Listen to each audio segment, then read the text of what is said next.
If you're networking for your business, but you don't have a plan for how to build strong relationships with those that you meet, you're frankly just wasting your time.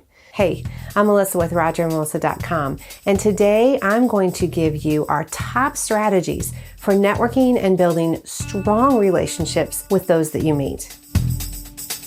Now, when Rodger and I first started networking, we felt pretty good about ourselves when we came home with a bunch of business cards. Checked that box off. Yep. We went networking, but we quickly realized that without developing really good relationships, those cards were basically worthless for us and for those contacts. So since that time, we've developed some proven ways to take an initial connection and then confidently turn it into a strong professional relationship. If I had to give a short definition for networking, it would simply be the act of intentionally strengthening relationships. And to me, networking is not an event or a place or a group, but rather a lifestyle, a journey of an ever-growing circle of influence. Now, it is true that not everyone you meet on this journey will be a fruitful relationship or will turn into monetary results.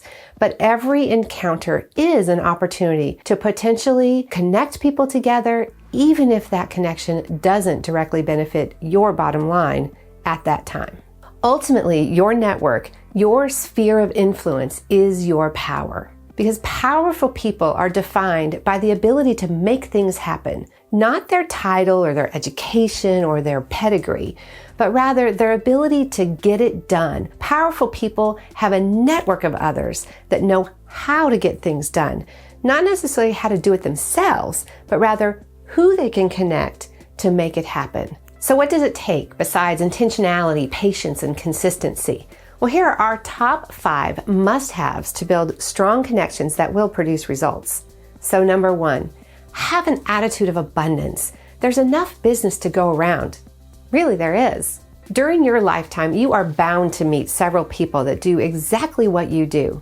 And if you don't, well, maybe there isn't really a demand for it. But that's not the only type of abundance that I'm talking about. I'm also talking about your network. You can never have too many people in your network of contacts or in your sphere of influence, and you can never be too generous with those connections. Don't hoard your connections. Don't keep your network and your resources or your information from other people. Share what you know and who you know. Number 2, practice reciprocity. Now, that doesn't mean that you only give back once you have received.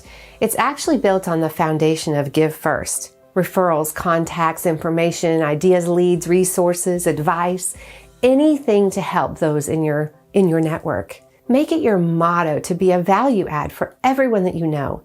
Find value and satisfaction in helping others and expect nothing in return. Remember, if they need a connection, a service, or a product or resource, they will find it with or without your help. So if you can help, they will remember it and they will appreciate your efforts.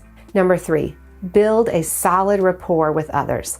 Find common interests, listen for ways that you can be of service to those that you know. Build mutually beneficial relationships when you can, and value everyone's time and opinion. This is a skill you have to practice. It's in our nature to find out the facts, report the facts, and solve problems as quickly as we can. But sometimes we just need to slow down and build a solid rapport first.